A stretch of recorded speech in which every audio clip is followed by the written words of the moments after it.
तो hello friends, स्वागत है मेरे YouTube channel for easy class में। तो आज के क्लास में हम लोग पढ़ेंगे चैप्टर नंबर 1, जिसका नाम है विद्युत आवेश तथा क्षेत्र। इससे संबंधित टॉप 30 ऑब्जेक्टिव, जो कि आपकी परीक्षा की दृष्टि से बहुत ही महत्वपूर्ण होने वाली है। तो चलिए बिना देरी किए हुए अपने सवालों की ओर चलते हैं। तो आज का हमारा सवाल है, पहला नंबर वो है, हवा में एप्सिलॉन आर का मान कितना होता है? हवा में एप्सिलॉन आर का मान कितना होता है? ऑप्शन नंबर ए है 0, ऑप्शन नंबर बी है अनंत, और ऑप्शन नंबर सी है 1, ऑप्शन नंबर डी है 9 गुणे 10 की घात 9। तो इसका राइट जवाब हो जाएगा हमारा ऑप्शन नंबर सी यानी 1। अब नेक्स्ट क्वेश्चन हमारा है यानी दूसरा नंबर क्वेश्चन है, विद्युत क्षेत्र में आवेशित कण पर लगने वाला बल होता है। तो इसका फॉर्मूला होता है E बराबर एफ अपॉन में क्यू। तो एफ बराबर क्यू ई। तो इसका ऑप्शन नंबर पहला इसमें है Q E, option number B है क्यू बटा ई, ऑप्शन नंबर सी है ई बटा क्यू, और ऑप्शन नंबर डी है रूट अंडर 9 ई। तो इसका राइट जवाब हमारा अभी हमने देखा था फॉर्मूला के माध्यम से क्यू ई। तो इसका राइट जवाब हो जाएगा दूसरा नंबर का ए नंबर ऑप्शन राइट जवाब हो जाएगा। अब तीसरा नंबर क्वेश्चन कह रहा है, विद्युत फ्लक्स का एसआई मात्रक होता है। विद्युत फ्लक्स का एसआई मात्रक क्या होता है? ऑप्शन नंबर ए है ohm meter, option number B है ampere meter, option number C है volt meter, option number D है वोल्ट मीटर इनवर्स। तो इसका राइट जवाब हो जाएगा आपका ऑप्शन नंबर सी यानी वोल्ट इंटू मीटर, क्योंकि विद्युत फ्लक्स का जो होता है वोल्ट प्रति मीटर इंटू का मीटर का स्क्वायर। तो मीटर से मीटर कैंसिल हो गया, 1 मीटर से 1 मीटर कैंसिल हो गया। अब बचा क्या? Volt into metre. तो तीसरा नंबर का ऑप्शन नंबर सी राइट जवाब हो जाएगा। अब चौथा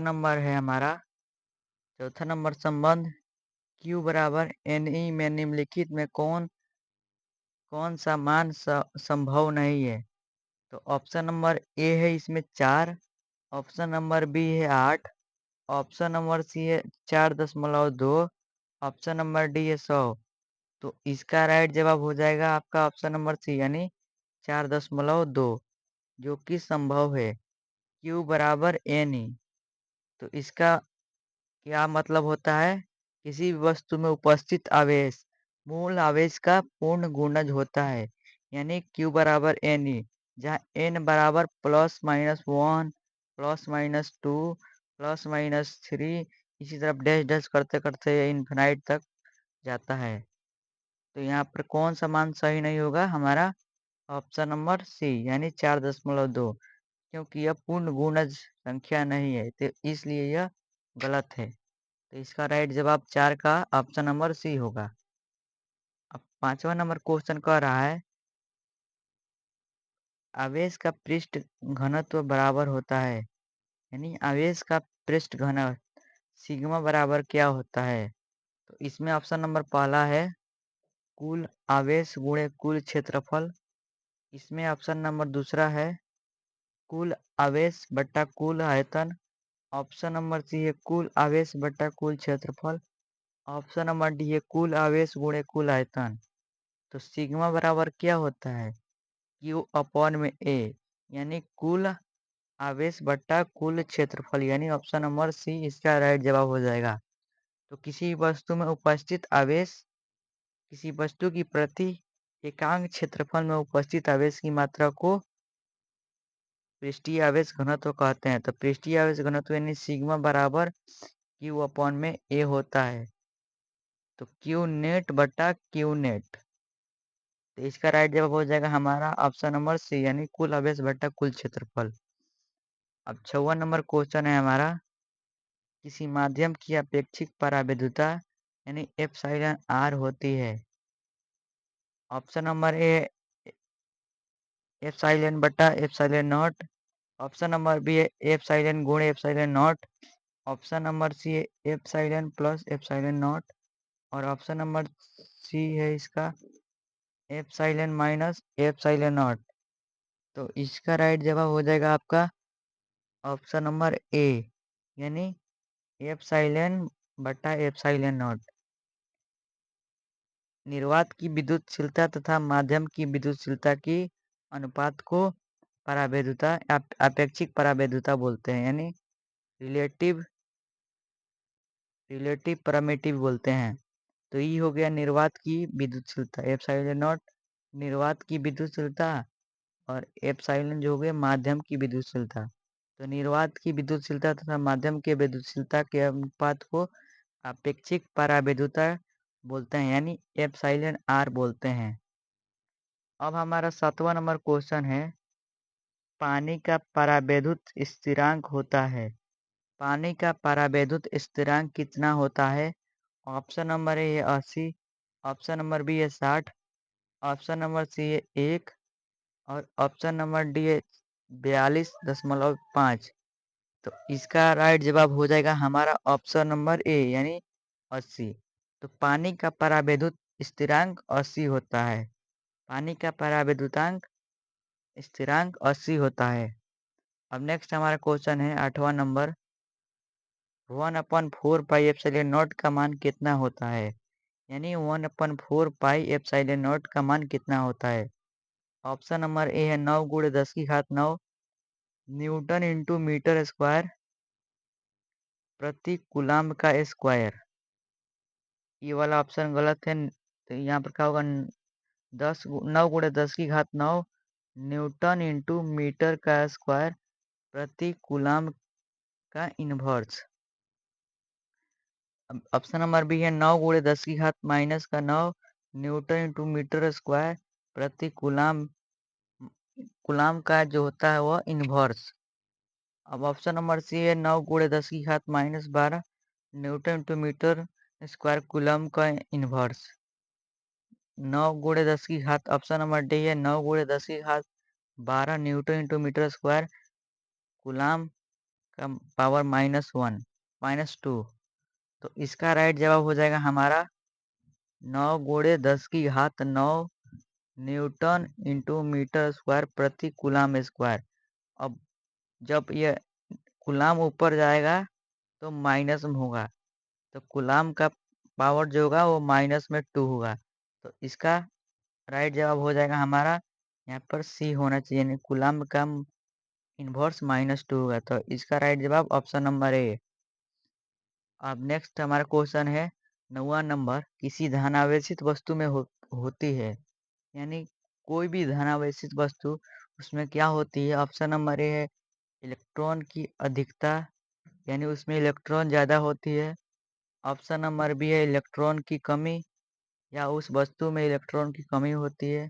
ऑप्शन नंबर सी है प्रोटॉन की अधिकता, और ऑप्शन नंबर डी है प्रोटॉन की कमी। तो इसका राइट जवाब हो जाएगा हमारा ऑप्शन नंबर बी, यानी इलेक्ट्रॉन की कमी। किसी भी धनावेशित वस्तु में इलेक्ट्रॉन की कमी होती है और प्रोटॉन की अधिकता होती है। किसी भी धनावेशित वस्तु में प्रोटॉन की अधिकता और इलेक्ट्रॉन की कमी होती है। अब हमारा 10वां नंबर क्वेश्चन है, इसमें सही कथन बताना है। तो ऑप्शन नंबर पहला, इसमें दो सजातीय आवेशों के बीच आकर्षण बल दोनों के बीच की दूरी के वर्ग का व्युत्क्रमानुपाती होता है।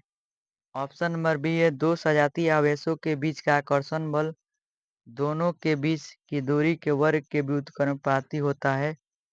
और ऑप्शन नंबर सी है इसमें दो सजातीय आवेशों के बीच का प्रतिकर्षण बल दोनों के बीच की दूरी के वर्ग के व्युत्क्रमानुपाती होता है।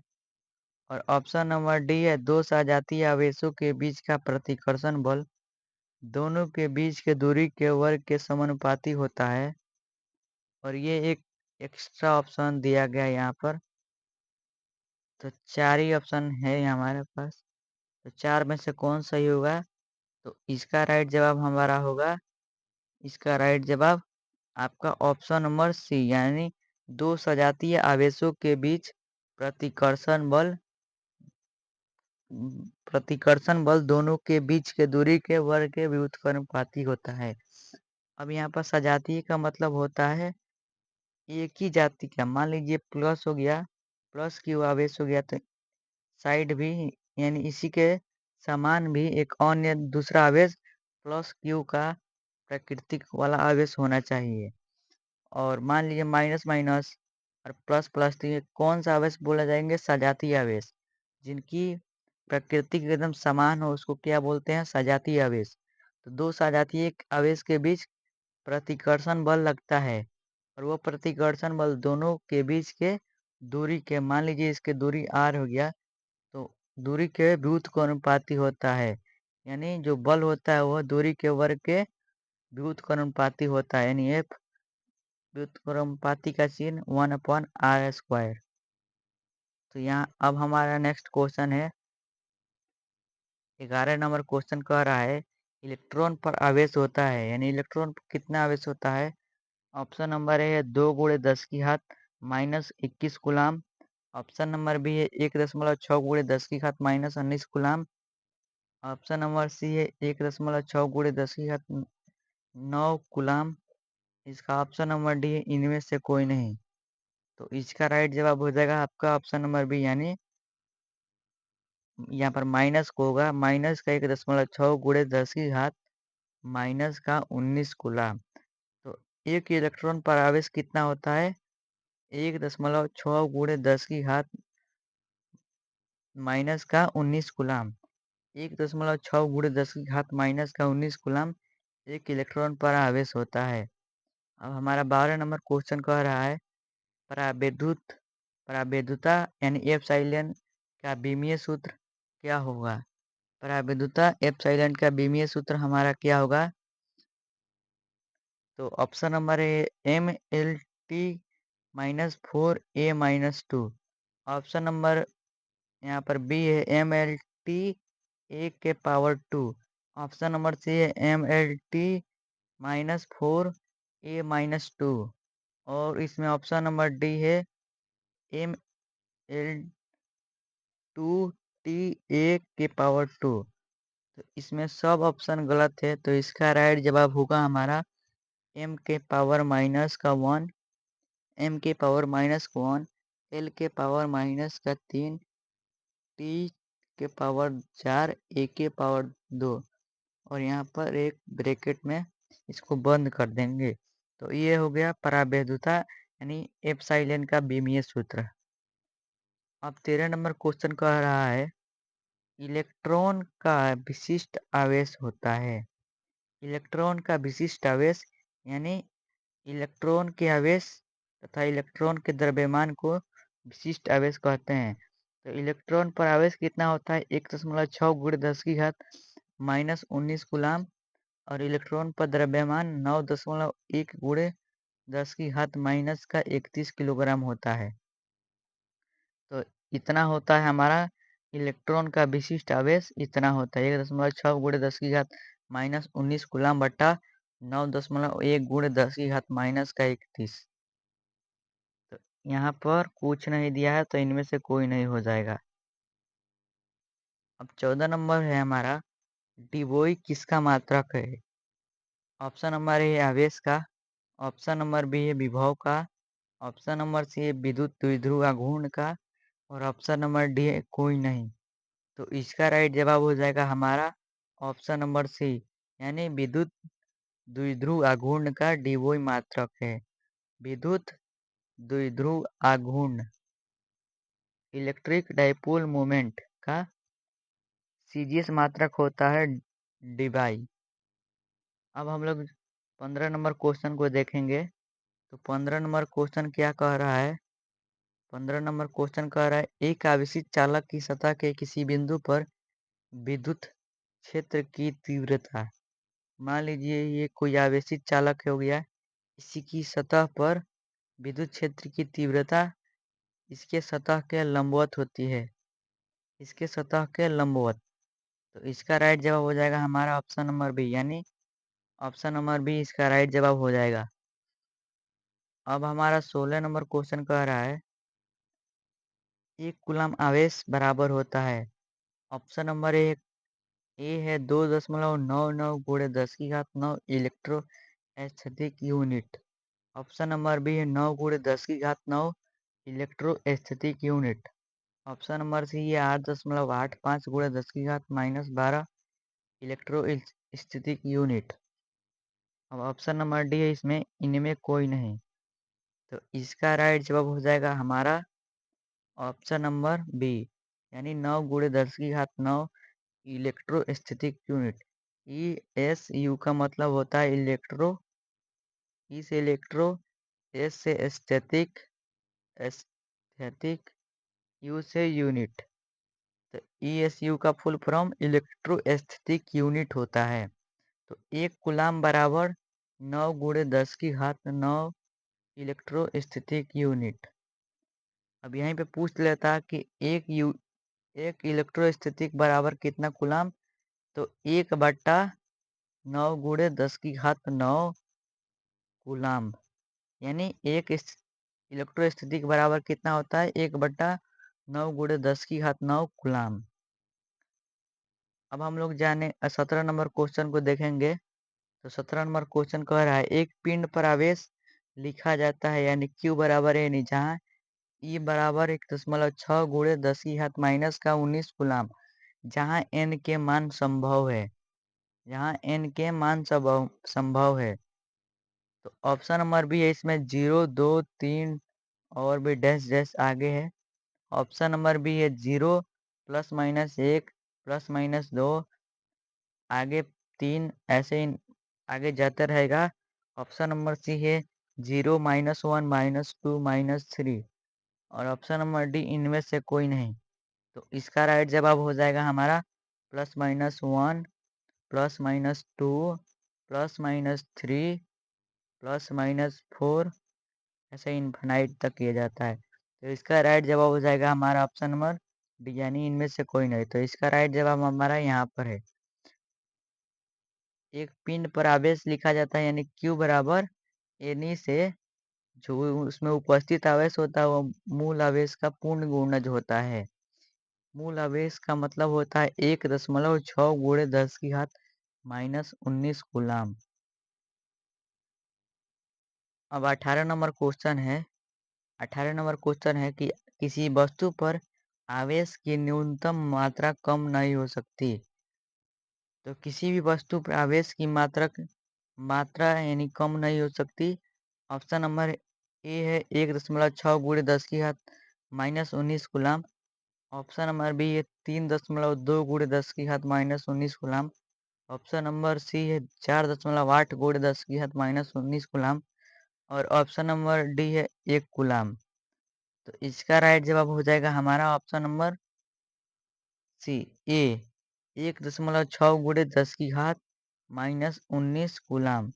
इलेक्ट्रॉन पर आवेश इससे कम नहीं होना चाहिए, और इससे कम होगा तो इलेक्ट्रॉन का जो आवेश का अस्तित्व खत्म हो जाएगा। आवेश का अस्तित्व बनाए रखने के लिए उस पर आवेश 1.6 गुणे 10 की घात -19 रहना चाहिए, तभी उसका अस्तित्व रहेगा। तो अगर इससे कम रहेगा तो उसका अस्तित्व नहीं रहेगा, यानी 1.6 गुणे 10 की घात -19 कूलाम से अगर कम रहा तो उसका अस्तित्व नहीं रहेगा। अब हमारा 19 नंबर क्वेश्चन है, जब कोई वस्तु ऋणावेशित हो जाती है तो इसका द्रव्यमान क्या होता है। यानी जब कोई वस्तु अगर इसमें ऋणावेशित यह हो गया ऋणावेशित, तो इसका द्रव्यमान में क्या होगा। द्रव्यमान में इसका इसका द्रव्यमान बढ़ता है, क्योंकि जब ऋणावेशित वस्तु होती है तो इलेक्ट्रॉन इस पर आता है। तो इलेक्ट्रॉन आता है, तो इलेक्ट्रॉन के आने के कारण इसमें इलेक्ट्रॉन जब आएगा तो इसका द्रव्यमान बढ़ता है। तो इसका राइट जवाब हो जाएगा आपका ऑप्शन नंबर बी, यानी बढ़ता है। जब कोई वस्तु ऋणावेशित होती है तो इसका द्रव्यमान बढ़ता है। अब 20 नंबर क्वेश्चन है, किसी वस्तु पर आवेश का कारण है। ऑप्शन नंबर ए है न्यूट्रॉन का स्थानांतरण। ऑप्शन नंबर बी है प्रोटॉन का स्थानांतरण और ऑप्शन नंबर सी है इलेक्ट्रॉन का स्थानांतरण। ऑप्शन नंबर डी है प्रोटॉन तथा न्यूट्रॉन दोनों का स्थानांतरण। तो इसका राइट जवाब हो जाएगा आपका ऑप्शन नंबर सी, यानी इलेक्ट्रॉन के स्थानांतरण के कारण कोई भी वस्तु पर आवेश का कारण होता है। किसी भी वस्तु पर आवेश का कारण इलेक्ट्रॉन के स्थानांतरण के कारण ही होता है। इलेक्ट्रॉन के स्थानांतरण के कारण। अब हमारा 21 नंबर क्वेश्चन है। 21 नंबर क्वेश्चन कह रहा है विद्युत क्षेत्र की विमीय सूत्र क्या होता है।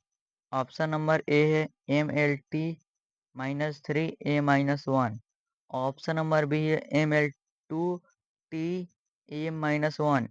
ऑप्शन नंबर सी है ml2a-1 एम, और ऑप्शन नंबर डी है mlta पे पावर 2। तो इसका राइट जवाब हो जाएगा आपका ऑप्शन नंबर, इसका राइट जवाब ऑप्शन नंबर ए, यानी mlt-3a-1। विद्युत क्षेत्र का एसआई मत विमीय सूत्र जो होता है ई बराबर एफ अपॉन में क्यू होता है।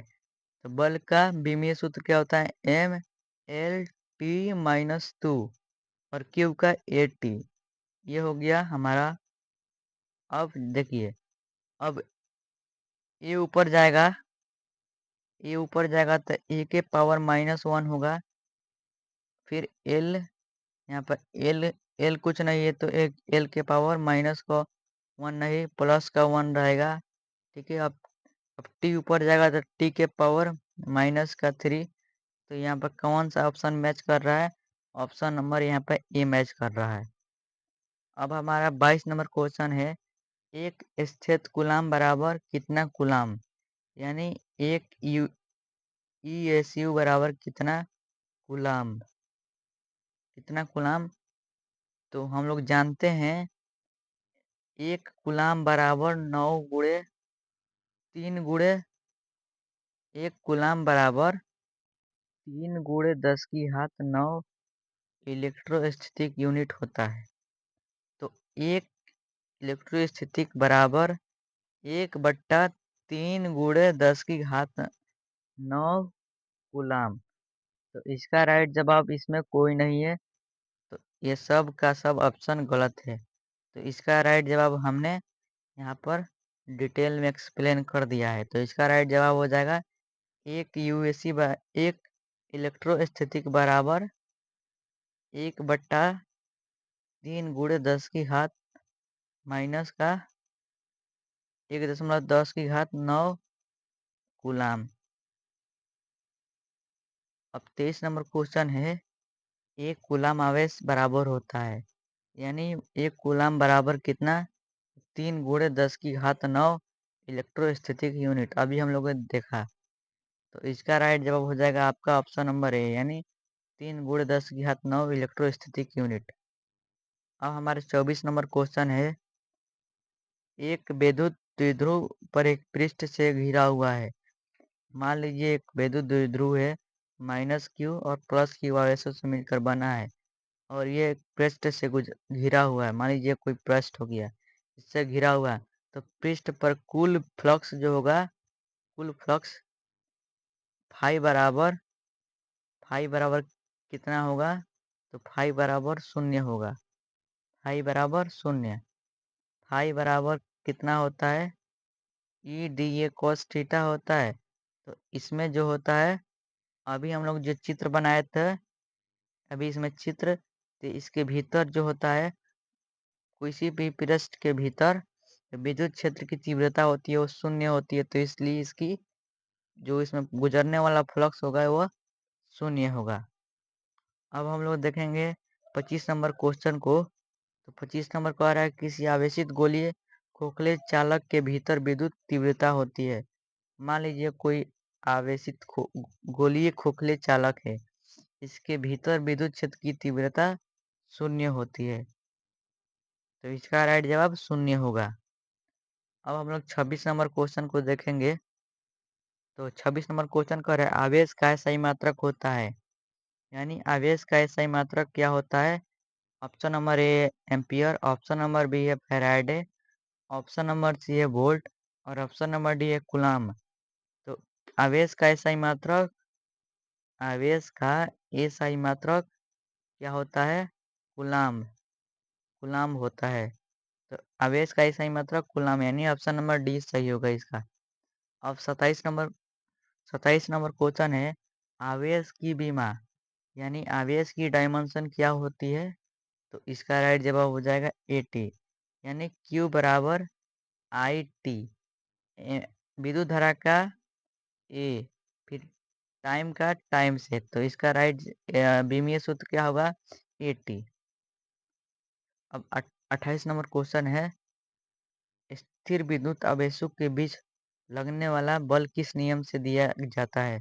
ऑप्शन नंबर ए है गॉस की प्रमेय, ऑप्शन नंबर बी है किरचॉफ के नियम, ऑप्शन नंबर सी है कूलॉम के नियम, और ऑप्शन नंबर डी है फैराडे के नियम।